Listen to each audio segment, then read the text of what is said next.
అండి, TV unboxing video పెడితే చాలా మంది ప్రైస్ అడిగారు కదా, ఇప్పటికి కూడా కామెంట్స్ వస్తూనే ఉన్నాయి. సో ప్రైస్ చెప్పకపోవడానికి రీజన్ ఏంటంటే, సో ఇన్స్టలేషన్ చేసిన రోజు టీవీ ఆన్ చేయలేదు, నెక్స్ట్ డే ఆన్ చేస్తే పిక్చర్ వైట్ షేడ్ వచ్చింది. సో దానివల్ల నేను చెప్పలేకపోయాను. సో సెట్టింగ్స్ మారాయా, పిక్చర్ క్వాలిటీ బాగాలేదా అనేది.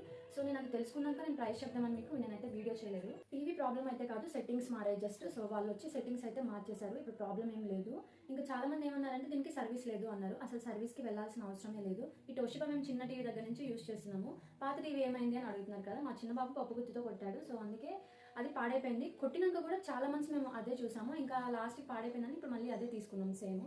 ఇంకా ఏమడుగుతున్నారు అంటే అసలు దీనికంటే అది బెస్ట్ ఇది బెస్ట్ ఉన్నారు. నేను యూజ్ చేస్తున్నాను కాబట్టి బాగుంది అని చెప్పి నేను సజెస్ట్ చేస్తాను. ఎవరికి ఇష్టమైన వాళ్ళు తీసుకోవచ్చు. ఓకే, ఇంకా టీవీ గురించి అయితే సౌండ్ ఎఫెక్ట్ అయితే సూపర్. అసలు పిక్చర్ క్వాలిటీ కూడా చాలా బాగుంది. ఎవరైనా కొత్తగా తీసుకోవాలి అనుకుంటే మాత్రం నేనైతే ఇదే సజెస్ట్ చేస్తాను. మనకి తక్కువ బడ్జెట్లో 55 ఇంచెస్ అయితే వచ్చేసింది. మాకు ఇది 36,000 పడింది. వీడియోకి లింక్ని కూడా నేను ట్యాగ్ చేస్తాను. ఇంకా ఏమైనా డౌట్స్ ఉంటే కామెంట్స్